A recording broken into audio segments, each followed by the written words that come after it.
Selamat malam, saudara-saudaraku yang terkasih dalam Tuhan. Selamat kita boleh berjumpa kembali melalui persekutuan kita pada malam hari ini. Kita rindu untuk setiap kita boleh bersekutu bersama-sama, walaupun saat ini kita masih secara online. Namun satu hal yang terpenting adalah ketika kita bersekutu dengan firman-Nya. Puji nama Tuhan, mari kita bersama-sama menyiapkan hati kita untuk kita boleh mendengar firman Tuhan. Bapa yang kami sembah di dalam nama Tuhan Yesus Kristus, puji syukur kami naikkan di hadapan Engkau ya Bapa. Oleh karena kasih dan kemurahan Tuhan, sampai hari ini Tuhan kami boleh ada dalam hadirat Tuhan. Sampai hari ini Tuhan kami masih diberkati oleh Tuhan. Sampai hari ini Tuhan kami boleh tetap percaya kepada Tuhan, kepada firman Allah yang hidup dan yang berkuasa untuk menyelamatkan kami ya Bapa. Kami rindu Tuhan malam hari ini Engkau memberkati setiap kami melalui kebenaran firman-Mu ya Bapa. Urapi kami semuanya Tuhan, sucikan dan kuduskan kami, ampuni segala dosa dan kesalahan kami ya Bapa. Berkati setiap tanah hati kami Tuhan, supaya kami boleh memiliki tanah hati yang baik. Dan ketika firman-Mu ditaburkan, boleh bertumbuh dan berbuah-buah lebat.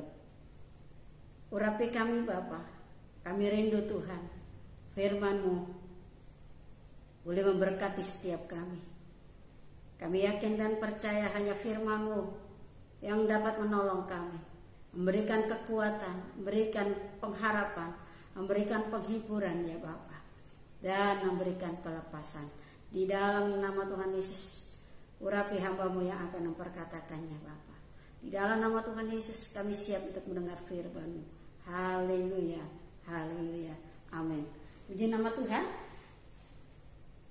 Kita rindu bahwa setiap kita boleh diberkati oleh Tuhan, amin. Kita rindu setiap pribadi boleh mengalami kebahagiaan di dalam Tuhan. Khususnya kita juga rindu bahwa setiap keluarga rumah tangga boleh diberkati oleh Tuhan.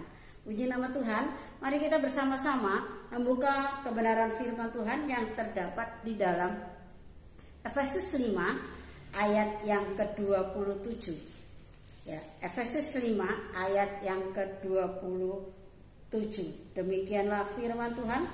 Supaya dengan demikian ia menempatkan jemaat di hadapan dirinya dengan cemerlang, tanpa cacat atau kerut atau yang serupa itu, tetapi supaya jemaat kudus dan tidak bercelah. Amin. Firman Tuhan. Tema firman Tuhan pada malam hari ini adalah perhatikanlah keluargamu.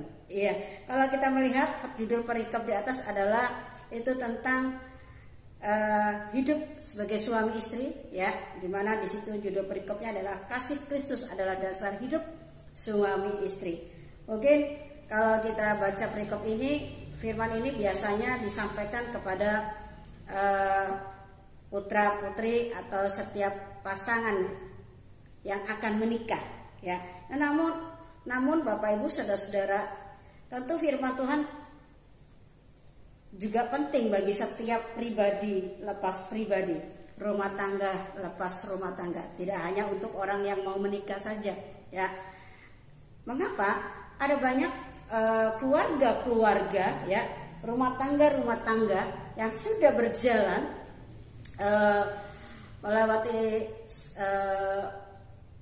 waktu-waktu yang dijalani, ya, dalam pernikahan mereka. Ada banyak seiring waktu mengalami kemerosotan, ya.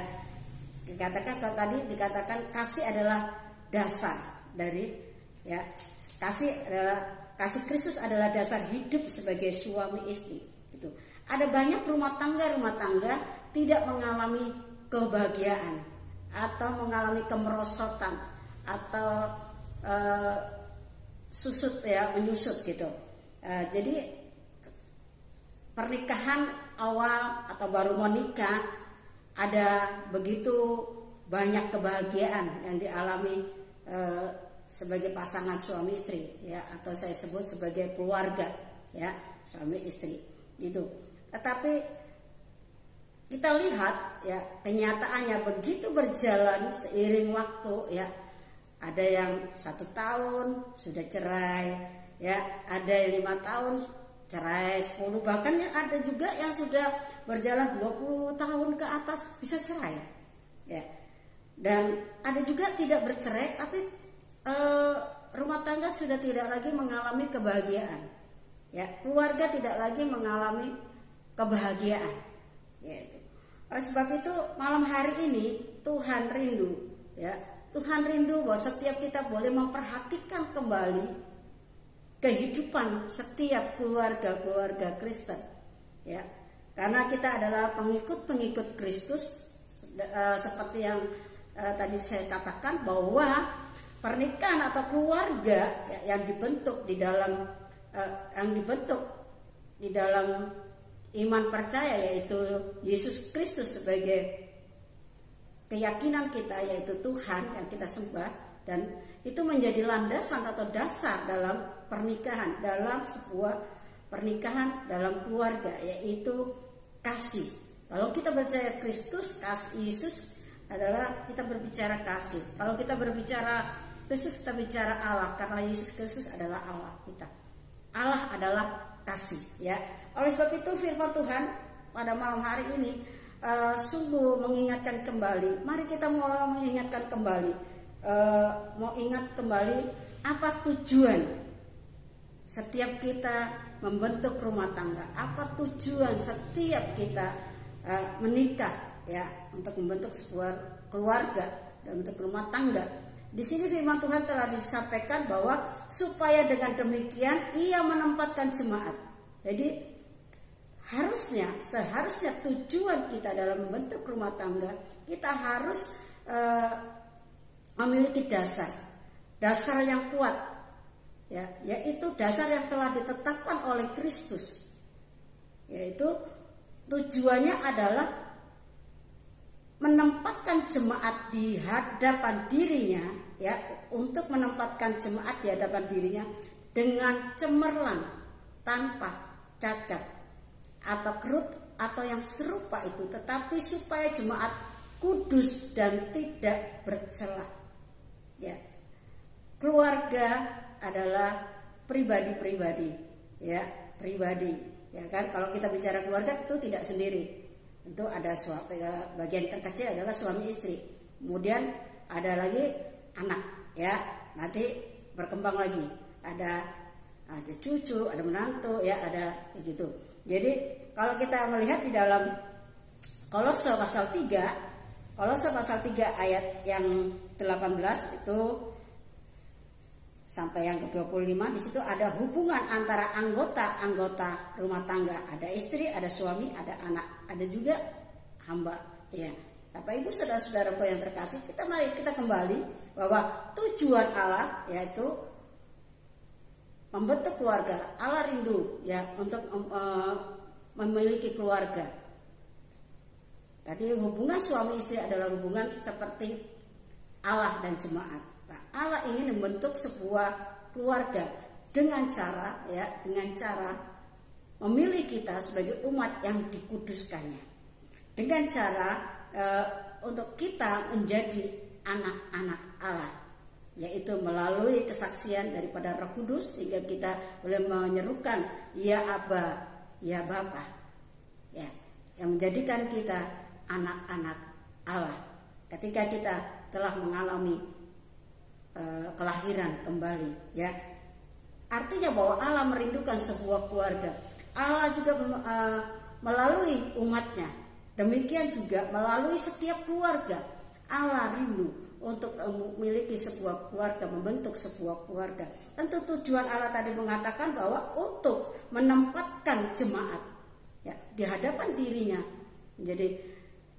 menjadi tak bercacat, kerut, atau saya katakan keluarga yang sempurna, jemaat yang sempurna ya.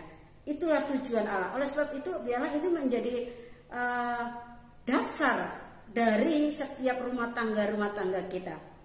Tujuan dalam rumah tangga kita yaitu untuk menjadikan diri kita, menempatkan diri kita di hadapan pada waktu nanti kita akan berhadapan dengan Tuhan dan Allah, ya, kita didapati tidak bercacat celah, tidak berkerut, atau kata kita sudah didapati sempurna. Itu tujuannya, ya. Jadi keluarga itu juga bagian daripada gereja. Gereja adalah persekutuan orang-orang kudus, bisa juga disebut eklesia. Orang-orang yang telah dipanggil, orang-orang yang telah dikuduskan dan dipanggil keluar dari kegelapan ini. Ya, oleh sebab itu keluarga adalah gereja kecil, ya, bagian daripada persekutuan orang-orang kudus. Dan firman Tuhan malam hari ini boleh memperhatikan setiap keluarga, setiap gereja di skup yang paling kecil ini. Dimulai dari pribadi kita. Kita ini adalah gereja, ya. Keluarga kita, ya. Tadi dikatakan bahwa kita harus menjadi umat yang tak bercacat, ya, keluarga kita. Oleh sebab itu melalui keluarga kita dikatakan tema hari ini adalah perhatikanlah keluargamu. Bagaimana kita harus menggenapi tujuan Tuhan, menggenapi rancangan Tuhan, rencana Tuhan dalam hidup kita. Ya, setiap kita, setiap rumah tangga tujuannya harus adalah menggenapi firman Tuhan, menggenapi panggilan daripada Tuhan, yaitu menjadi serupa dengan gambar kalibnya, dengan gambar Kristus. Ya Bapak Ibu saudara-saudara, oleh itu mengapa saya katakan ada banyak keluarga-keluarga seiring waktu tidak mengalami kebahagiaan atau mengalami penyusutan, ya, oleh karena tidak saling memperhatikan, ya, tidak saling memperhatikan hubungan antara keluarga, tidak memperhatikan kehidupan pribadinya, ya. Betapa penting kita harus memperhatikan senantiasa, ya, untuk memulai sebuah keluarga itu memang mudah, ya. Ingin menikah dengan sukacita pasangan pengantin, ya, ingin masuk dalam keluarga karena ingin selalu berkumpul, karena tadi terpisah sebelum menikah kan masing-masing begitu, ini keinginannya untuk bersama, bersatu, dan suami istri menjadi satu tubuh, menjadi tinggal satu rumah. Begitu mengalami tinggal satu rumah, dia tidak tahu, ternyata sulit, tidak dibayangkan, ya, tidak seperti yang dibayangkan ketika masih berpacaran. Begitu berumah tangga, ya, kemudian mulai punya anak, ya, anak masih bayi suka senang-senang, mulai besar, tambah anak lagi, tambah ini, tambah biaya, tambah mulai mengalami, ya. Nah inilah yang harus diwaspadai, sehingga hal-hal yang merusak dalam rumah tangga ini harus kita perhatikan, jangan sampai terjadi dalam setiap keluarga rumah tangga Kristen, rumah tangga kita sebagai orang-orang yang percaya, ya. Perhatikanlah anggota keluarga masing-masing, perhatikanlah pribadi lepas dari hidup kita, ya. Di dalam Efesus pasal 5, ya, dalam Efesus pasal 5 dikatakan ayat yang ke-15, karena itu perhatikanlah dengan seksama bagaimana kamu hidup, ya. Jangan seperti orang bebal, tetapi seperti orang arif dan, ya, seperti orang arif, orang bijaksana. Dimulai dari diri kita. Kita harus perhatikan kembali, ya, cara hidup kita. Apakah cara hidup kita ini sudah sesuai dengan firman Tuhan? Saya katakan dasar hidup kita, perilaku hidup kita, tata cara hidup kita itu adalah firman Tuhan, ya. Barang siapa mengenal Kristus, ya, dia wajib hidup seperti Yesus Kristus hidup, ya. Oleh sebab itu mari kita kembali melihat kehidupan setiap pribadi, hubungan antar keluarga. Di dalam Kolose 3 ayat yang ke-18 dikatakan, hai istri-istri, tunduklah kepada suamimu sebagaimana seharusnya di dalam Tuhan. Pelajaran ini bukan untuk orang yang baru menikah, tetapi kembali dipersiapkan ketika menjadi istri. Ya. Ada banyak mengapa keluarga tidak mengalami kebahagiaan? Oleh karena pribadi-pribadi tidak memperhatikan bagaimana cara hidupnya. Istri-istri tidak lagi kembali tunduk kepada suami, tidak ada lagi menghormati suami, ya. Kemudian suami, ayat 19 katakan, hai suami-suami, kasihilah istrimu dan janganlah berlaku kasar terhadap dia. Pertama manis, ya. Seiring waktu mulai istri punya anak, bentuk badannya sudah mulai berubah atau sudah mulai menjadi nenek-nenek, tidak lagi mengasihi istrinya. Bahkan tadi dikatakan jangan berlaku kasar. Ada banyak suami-suami berlaku kasar terhadap istrinya.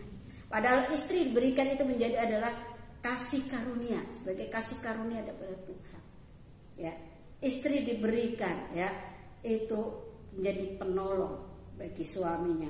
Seiring waktu berjalan, semakin berjalan waktu istrinya semakin tua, bukan semakin dikasihi, ya, semakin dikasari karena tidak lagi secantik pada waktu dulu istrinya, ya. Suami juga gitu, tidak semakin lagi dihormati, tidak lagi istri tunduk. Karena apa? Suaminya sudah tua, sudah nggak kuat untuk mencari nafkah, ya. Apalagi suami yang tidak bekerja, istrinya sudah mulai berlaku tidak sopan terhadap suaminya, ya. Istrinya yang bekerja, lalu istri tidak lagi tunduk kepada suaminya. Dia yang menjadi kepala, bukan suami. Padahal setiap istri harus menjadikan dirinya jadi sebagai hamba daripada suaminya, yaitu dengan menundukkan diri di hadapan suaminya, menghormati suaminya, melayani, mengasihi, ya Bapak Ibu. Kemudian mari kita perhatikan, hai anak, ayat 20, hai anak-anak, taatilah orang tuamu dalam segala hal, karena itulah yang indah di dalam Tuhan. Nah, ada banyak keluarga tidak bahagia, suami istri, ya, mengalami ketidakkebahagiaan, punya anak, harusnya punya anak bahagia. Namun anak seiring anak sudah menjadi besar, anak-anak kita mulai memberontak. Anak-anak kita bukan menjadi anak-anak yang lucu, yang manis. Anak-anak kita seringkali melukai hati kita dengan perbuatan-perbuatan yang tidak baik, dengan tidak menghormati orang tua. Apalagi kalau anak-anak sudah menjadi dewasa, sudah bekerja, sudah bisa mencari nafkah, ya, mencari uang sendiri, tidak lagi menghormati orang tua, tidak lagi taat kepada orang tua, ya. Situ. Tetapi firman Tuhan katakan dari hari ini, perhatikan hai anak-anak, taatilah orang tuamu dalam segala hal.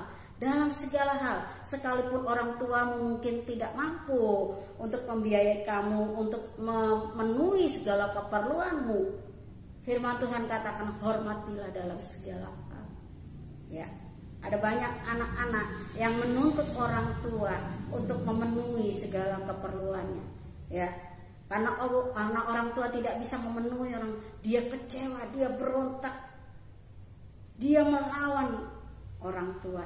Perhatikan, ini tanda-tanda akhir zaman. Oleh sebab itu, mari kita perhatikan cara hidup kita. Mari kita, yang kedua, saling memperhatikan satu dengan yang lain. Saling memperhatikan, mulai memperhatikan. Kalau misalkan istrinya repot, ya, istrinya sakit, ini paling tidak harus punya kepekaan. Apa yang harus diperbuat? Jangan kalau istrinya sakit, mati saja kamu, karena tidak bisa berbuat apa-apa. Atau suaminya sakit, katakan ditinggal atau mencari pria lain. Nah, atau ketika orang tua sudah tidak berdaya, anak-anak mulai tinggalkan orang tua, mencari kesenangan sendiri. Disinilah firman Tuhan katakan, perhatikan keluargamu, ya. Mari kita saling memperhatikan satu dengan lain. Orang tua, perhatikan anak-anakmu. Jangan biarkan anak-anakmu sendiri dengan kesenangan-kesenangan. Bagaimana kita harus menjadikan keluarga itu seperti surga, tempat untuk kita bersama-sama menyembah. Seperti saya katakan, keluarga adalah gereja, persekutuan orang-orang kudus. Jadi supaya kita boleh menggenapi janji, menggenapi firman Tuhan, ya, yang tujuan Allah membentuk sebuah keluarga, setiap kita harus saling memperhatikan sesuai dengan, ya, tadi masing-masing, suami, istri sebagai anak. Di ayat yang ke-22 dikatakan, ayat 21, hai bapak-bapak, janganlah disakiti hati anakmu, supaya jangan tawar hati. Firman Tuhan telah mengingatkan, ada banyak orang tua, banyak bapak atau ibu, ya, berlaku kasar terhadap anak-anak mereka melalui perkataan yang kasar, perilaku yang kasar, sehingga membuat hati anak-anak menjadi tawar. Dengan kehidupan yang tidak sesuai dengan firman Tuhan, membuat hati anak-anak tawar. Ya, ada banyak orang tua tidak menjadi seperti yang Tuhan inginkan. Sebagai bapak harus menjadi imam, sebagai bapak harus menjadi pribadi yang bertanggung jawab untuk menjaga, melindungi keluarga, untuk mengasihi keluarga, anggota keluarga, istri, anak-anak. Ya. Dimulai dari suami sebagai kepala rumah tangga, sehingga ketika suami atau kepala rumah tangga tidak menempatkan diri atau melakukan tugas dan tanggung jawabnya, itu membuat anak-anak menjadi tawar hati, membuat anggota keluarga menjadi tawar hati. Ya, istri tidak lagi tunduk kepada suami, istri tidak lagi menghormati suami. Oleh sebab itu, mari kita jadikan keluarga kita menjadi gereja, ya, yaitu persekutuan orang-orang kudus. Mari kita lihat di dalam Filipi pasal 2, ya. Filipi pasal 2 ayat yang pertama sampai kedua katakan, jadi karena dalam Kristus ada nasihat, ada penghiburan kasih, ada persekutuan roh, ada kasih mesra dan belas kasihan. Ayat 2, karena itu sempurnakanlah sukacitaku dengan ini, hendaklah kamu sehati dalam satu hati kasih, satu jiwa, satu tujuan, dengan tidak mencari kepentingan sendiri atau puji-pujian yang sia-sia. Sebaliknya, hendaknya dengan rendah hati, yang seorang menganggap yang lain lebih utama daripada dirinya sendiri. Ayat keempat, dan janganlah tiap-tiap orang hanya memperhatikan kepentingan sendiri, tetapi kepentingan orang lain. Nah, Bapak Ibu, di sini persekutuan orang-orang kudus, ada persekutuan roh, ya, ada Roh Kudus di dalam pribadi, setiap pribadi dalam rumah tangga kita, sehingga ketika ada persekutuan roh, ada kasih mesra, ada belas kasihan, ada nasihat, ya. Sehingga dalam rumah tangga kita memiliki satu tujuan yang sama, ada sehati sepikir, satu kasih, satu jiwa, satu tujuan. Ketika ini ada dalam setiap rumah tangga, maka setiap pribadi-pribadi, ya, tidak lagi mencari kepentingan sendiri, memiliki satu tujuan, yaitu untuk saling memperhatikan, untuk saling membahagiakan, untuk saling mengasihi, saling menyenangkan. Ya, caranya tadi tidak memikirkan kepentingan kita, tapi memperhatikan kepentingan keluarga, suami memperhatikan, tidak lagi memperhatikan kepentingan diri sendiri, ya. Walaupun Tuhan katakan dalam hukum utama adalah kasihlah Tuhan Allahmu dengan segenap hatimu, sejiwamu, akal budimu, dan kasihlah sesama manusia seperti mengasihi diri sendiri. Caranya bagaimana? Yaitu cara mengasihi orang lain, mengasihi istri dan anak seperti mengasihi diri sendiri. Tapi firman Tuhan tadi katakan dengan mengesampingkan kepentingan kita seperti Kristus, mengesampingkan kepentingannya, ya, dengan cara menjadikan dirinya sebagai hamba, mengosongkan dirinya.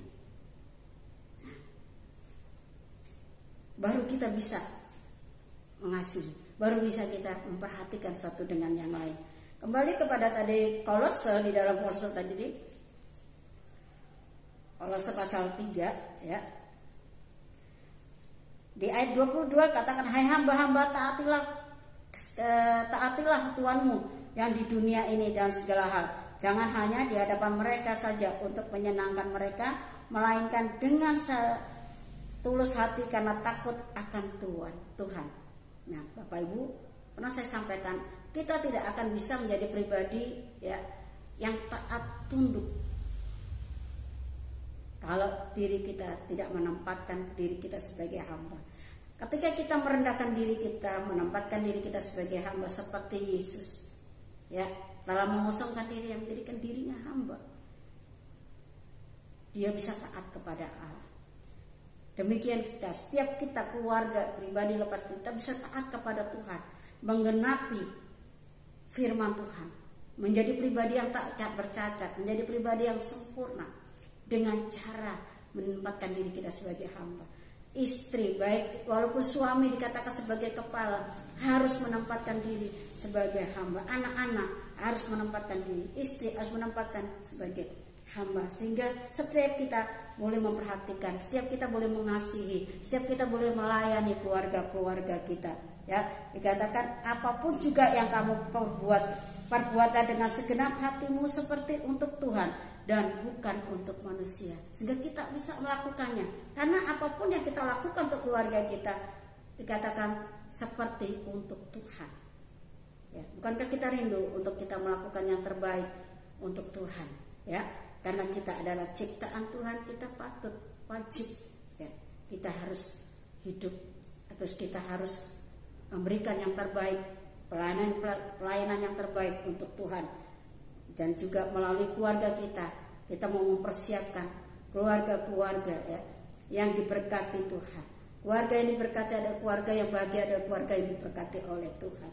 Ya, bukan soal lahiriah saja, tapi saya yakin dan percaya ya, Tuhan dalam setiap rumah tangga yang takut akan Tuhan ada kebahagiaan, ada berkat-berkat, baik berkat jasmani, baik berkat secara rohani, ada damai sejahtera dalam kehidupan kita.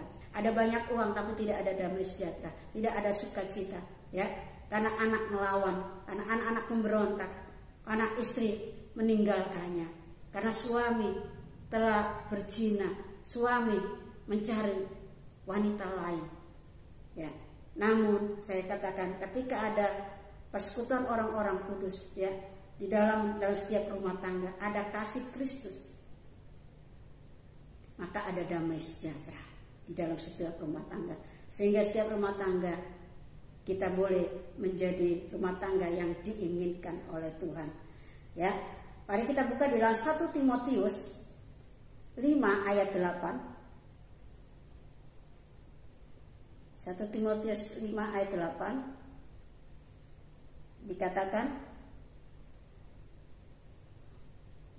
tetapi jika ada seorang yang tidak memelihara sanak saudaranya, apalagi seisi rumahnya, orang itu murtad dan lebih buruk dari orang yang tidak beriman. Sebagai orang yang beriman, patut kita harus menjaga keluarga kita, memperhatikan keluarga kita, suami, istri, anak-anak, perhatikan keluarga kita. Sehingga ya dikatakan tadi, kalau kita tidak memperhatikan, tidak memelihara, tidak menjaga sanak saudaranya, apalagi seisi rumahnya, orang itu murtad dan lebih buruk dari orang yang tidak beriman. Tentu kita bukanlah orang yang demikian. Ya Bapak Ibu Saudara-saudara, kita adalah orang-orang, ya, dikatakan bahwa kita adalah orang-orang yang beriman, yang percaya kepada, yang hidup di dalam kasih. Kasih menutupi segala sesuatu. Kasih itu sabar, kasih itu mengampuni. Yalah, di dalam setiap rumah tangga, apapun kesalahan dalam anggota keluarga, kita mau belajar terus selalu mengampuni satu dengan lain, suami, istri, anak-anak, mengampuni. Mungkin ada yang mengecewakan, orang tua mengecewakan anak-anak mengecewakan orang tua. Mari kita sama-sama melepaskan pengampunan. Oleh karena apa? Karena kasih Kristus ada dalam setiap rumah tangga. Kita rindu rumah tangga kita bahagia, kita rindu rumah tangga kita diberkati oleh Tuhan, kita rindu untuk menggenapi ya firman Tuhan, kita menjadi gereja yang utuh, gereja yang sempurna, ya. Dan sebagai ayat penutup kita baca bersama-sama di dalam Mazmur 133, ya. Ayat yang tidak asing lagi, Mazmur 133. Saya bacakan. Persaudaraan yang rukun, nyanyian ziarah Daud. Sungguh alangkah baiknya dan indahnya apabila saudara-saudara diam bersama-sama dengan rukun, seperti minyak yang baik di atas kepala melalui ke janggut, yang melalui ke janggut Harut dan ke leher jubahnya, seperti embun gunung Hermon yang turun ke atas gunung-gunung Sion. Sebab kesanalah Tuhan memerintahkan berkat kehidupan untuk selama-lamanya. Amin. Ya. Hidup dalam kerukunan, hidup di dalam kasih, dalam rumah tangga kita, hidup dalam saling memperhatikan, itu menjaga, memelihara. Ya. Dikatakan ke atas gunung-gunung Sion, sebab kesanalah Tuhan memerintahkan berkat kehidupan untuk selama-lamanya.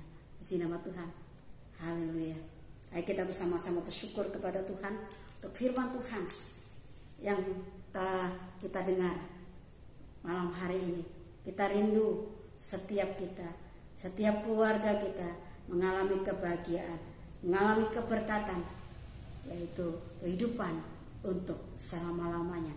Ketika kita menjadi seperti yang Tuhan ingini, menjadi jemaat yang utuh, ya, jemaat yang tak bercacat, jemaat yang tidak berkerut, dan menjadi jemaat yang sempurna. Itulah yang Tuhan inginkan. Biarlah hati kita saat ini, setiap keluarga-keluarga kita mau bergandengan tangan bersama-sama, sehati sepikir, merendahkan diri di hadapan Tuhan, memohon pengampunan kepada Tuhan. Jika ada di antara setiap anggota keluarga telah lalai dalam melakukan tugas dan tanggung jawabnya, telah lalai menjadi pribadi-pribadi yang Tuhan inginkan, tidak ada kata terlambat. Setiap saat firman Tuhan katakan, hari ini telah terjadi keselamatan. Ketika setiap pribadi memberi diri untuk bertobat, memohon pengampunan, memohon pertolongan Tuhan untuk memulihkan setiap pribadi, untuk memulihkan setiap rumah tangga kita. Mari kita bawa setiap keluarga kita di bawah kaki Tuhan.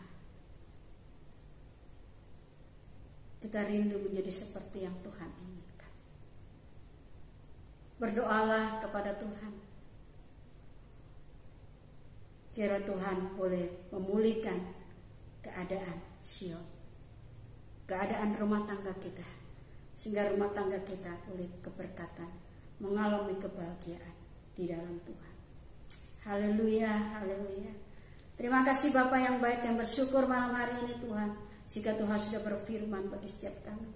Ajar kami Tuhan untuk cakap melakukannya. Ajar kami menjadi penurut-penurut akan firman Tuhan. Ajar kami menjadi pribadi yang taat Tuhan kepada Tuhan, untuk melakukan setiap perintah firman-Mu, untuk hidup di dalam kasih-Mu ya Bapa surgawi. Kami sadar Tuhan, kami lalai Tuhan. Kami lalai, seringkali kami Tuhan lemah Tuhan. Oleh sebab itu mari Tuhan tolong kami. Firman Tuhan telah mengingatkan kami kembali. Bangkitkan kembali Tuhan. Munculkan kembali kasih kami Tuhan kepada Tuhan. Ketika kami mengasihi Tuhan, kami boleh mengasihi anggota keluarga kami. Kami boleh mengasihi saudara-saudara kami ya Bapa surgawi. Mari Tuhan tolong. Roh Kudus tolong setiap kami Tuhan. Roh Kudus tolong setiap rumah tangga yang saat ini sudah mulai mengalami Tuhan kekurangan anggur ya Bapak. Pernikahan sudah mengalami kekurangan anggur sukacita Tuhan, mengalami kekurangan kebahagiaan Tuhan, oleh karena Kristus tidak ada dalam setiap rumah tangga. Oleh sebab itu Tuhan tolong terus pulihkan rumah tangga kami Bapak, rumah tangga, pulihkan setiap hati kami, anak-anak kami, pulihkan suami, pulihkan istri ya Bapak surgawi, supaya kami boleh menjadi Tuhan seperti yang Tuhan inginkan ya Bapa. Di dalam nama Tuhan Yesus Kristus, kami menyerahkan setiap rumah tangga kami Tuhan ke dalam tangan Kamu Bapa. Biar kuasa Roh Kudus senantiasa menuntun kami, memelihara tubuh jiwa roh kami boleh terpelihara sempurna di dalam nama Yesus Kristus, hingga kami boleh tetap kuat teguh Tuhan menjelang kedatangan Tuhan Yesus Kristus. Kami terus mengalami pertumbuhan iman, bertumbuh dewasa ke arah Kristus ya Bapa, dan memiliki pengenalan yang benar akan Kau, sehingga kami boleh didapati sempurna ya Bapa. Di dalam nama Tuhan Yesus Kristus, memberkati Tuhan Yesus umat-Mu saat ini yang mungkin mengalami kelemahan tubuh, sakit penyakit yang mendera Tuhan Yesus. Di dalam nama Yesus kami berdoa ya Bapa, oleh kuasa bilur-bilur Tuhan Yesus boleh mengalami kesembuhan. Tuhan pulihkan kesehatan dengan sempurna. Dan kami rindu Tuhan umat-Mu boleh bersama-sama untuk bersekutu ya Tuhan Yesus. Di dalam nama Tuhan Yesus Kristus, memang susah boleh mengalami penghiburan, yang terikat boleh mengalami Tuhan kelepasan ya Bapa. Di dalam nama Tuhan Yesus Kristus, jadikan kami Tuhan seperti menjadi Kau ingini, menjadi garam, menjadi terang Tuhan bagi banyak bangsa. Jangan biarkan kami menyimpang ke kanan dan ke kiri Tuhan. Tuhan kami boleh berjalan di jalan Tuhan, hidup dalam firman-Mu, tinggal di dalam kebenaran firman-Mu Bapa. Di dalam nama Tuhan Yesus Kristus, menyerahkan gereja Tuhan, pekerjaan Tuhan di tempat ini ke dalam tangan kasih-Mu Tuhan, yang berkati setiap pekerjaan-Mu Tuhan yang dikerjakan oleh umat-Mu Tuhan, melalui Tuhan kepemimpinan Bapak Gembala Tuhan Yesus. Ya, kami boleh saling bergandengan tangan untuk melayani, untuk bekerja bersama-sama di ladang Tuhan, sehingga nama Tuhan boleh ditinggikan, banyak jiwa-jiwa boleh datang mencari Tuhan. Berkati rumah-Mu Bapa, segala apa yang dibutuhkan oleh rumah-Mu di tempat ini Bapa, renovasi perbaikan Tuhan.